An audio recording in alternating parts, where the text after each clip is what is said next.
So as you can see, brothers and sisters, today, this afternoon, it's not our intention to discuss religion.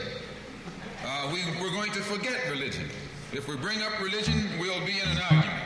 And the best way to keep away from arguments and differences, as I said earlier, put your religion at home, in the closet. Keep it between you and your God. Because if it hasn't done anything more for you than it has, you need to forget it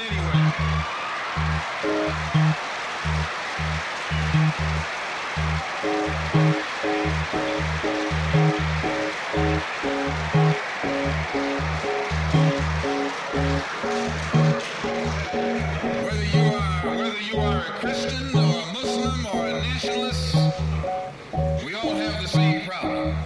They don't hang you because you're a Baptist, they hang you because you're black.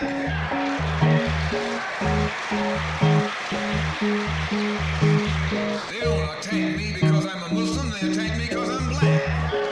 They attack all of us for the same reason. All of us catch hell from the same enemy. We're all in the same bag, in the same boat. We suffer political oppression, economic exploitation, and social degradation. All of them from the same enemy. The government has failed us. You can't deny that. Anytime you live in the 20th century, 1964, and you're walking around here singing, "We shall overcome," the government has failed.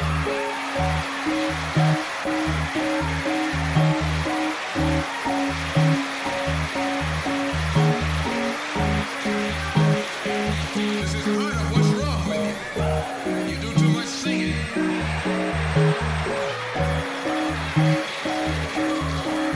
Today it's time to stop singing and start swinging.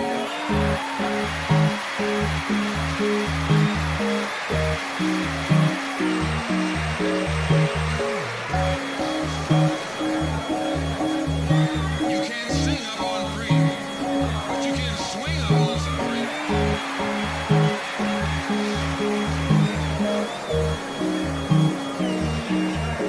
Cassius Clay can sing, but singing didn't help him to become the heavyweight champion of the world. Swinging helped him. This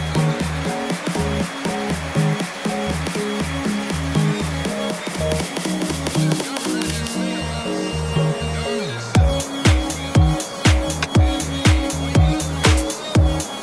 us. The only way we're going to solve our problem is with a self-help program. Before we can get a self-help program started, we have to have a self-help philosophy. Black nationalism is a self-help philosophy. What's so good about it, you can stay right in the church where you are and still take black nationalism as your philosophy. You can stay in any kind of civic organization that you belong to and still take black nationalism as your philosophy. You can be an atheist and still take black nationalism as your philosophy. This is a philosophy that eliminates the necessity for division and argument. Because if you're black, you should be thinking black. And if you're black and you're not thinking black at this late date, well, I'm sorry for you.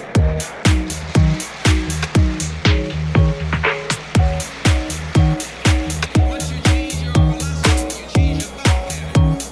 Once you change your thought pattern, you change your attitude. Once you change your attitude, it changes your behavior pattern. And then you go on into some action. As long as you got a sit-down philosophy, you'll have a sit-down thought pattern. And as long as you think that old sit-down thought, you'll be in some kind of sit-down action. They'll have you sitting in everywhere. It's not so good to refer to what you're going to do as a sit-in. That right there castrates you. Right there it brings you down. What goes with it? Think of the image of someone sitting. An old woman can sit. An old man can sit. A chump can sit. A coward can sit. Anything can sit. Well, you and I have been sitting long enough, and it's time today for us to start doing some standing and some fighting back there.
There is an indefinable, mysterious power that pervades everything. I feel it, though I do not see it. It is this unseen power which makes itself felt and yet defies all truth, because it is so unlike all that I perceive through my senses. It transcends the senses, but it is possible to reason out the existence of God to a limited extent. Even in ordinary affairs, we know that people do not know who knows or why and how he knows, and yet they know that there is a power that understands him. Last year in my thought, I made many observations, and I found them inspiring, that they did not know who I saw. They simply said, some God ruled it. If the knowledge of these poor people was so limited about their ruler, I, who am infinitely lesser in respect to God than they to their ruler, need not be surprised if I do not realize the presence of God, the King of Kings. Nevertheless, I do feel, as the poor villagers felt about my sore, that there is orderliness in the universe. There is an unalterable law governing everything and every being that exists or lives. It is not a blind law, for no blind law can govern the conduct of living beings. And thanks to the marvelous researches of the JC it can now be proved that even matter is blind. That law, then, which governs all life, is God. The law and the lawgiver are one. I may not deny the law or the lawgiver, because I know so little about it or him. Just as my denial or ignorance of the existence of an earthly power will avail me nothing, even so my denial of God and his law will not liberate me from its operation, whereas humble and mute acceptance of divine authority makes life's journey easier, even as the acceptance of earthly rule makes life under it easier. I do dimly perceive that whilst everything around me is ever changing, ever dying, there is underlying all that change a living power that is changeless, that holds all together, that creates, dissolves, and recreates. That informing power or spirit is God. And since nothing else that I see merely through the senses can or will persist, he alone is. And is this power benevolent or malevolent? I see it as purely benevolent, for I can see that in the midst of death, life persists. In the midst of untruth, truth persists. In the midst of darkness, light persists. Hence I gather that God is life, truth, light. He is love. He is the supreme good. But he is no God who merely satisfies the intellect, if he ever does. God, to be God, must rule the heart and transform it. He must express himself in every smallest act of his votary. This can only be done through a definite realization, more real than the five senses can ever produce. Sense perceptions can be, and often are, false and deceptive. However real they they may appear to us. Where there is realization outside the senses, it is infallible.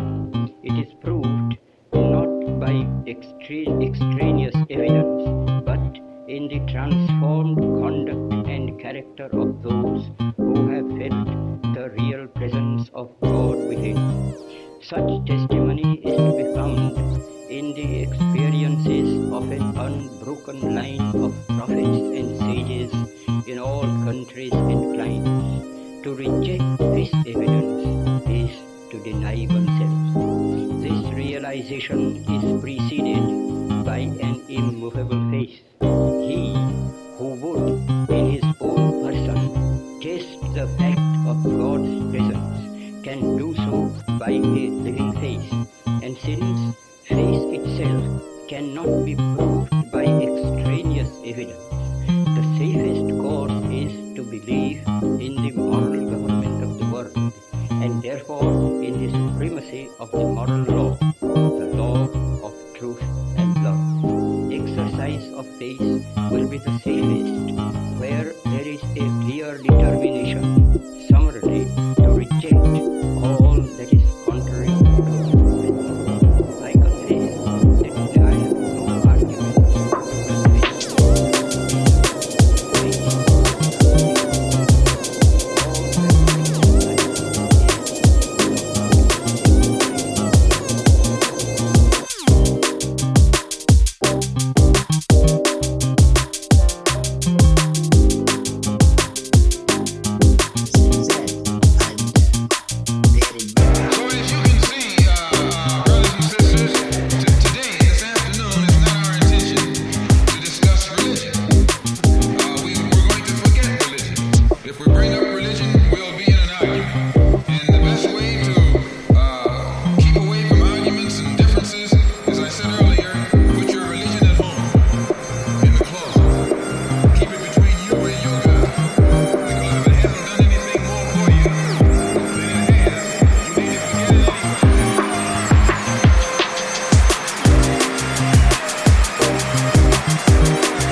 They don't attack me because I'm a Muslim, they attack me because I'm black. They attack all of us for the same reason.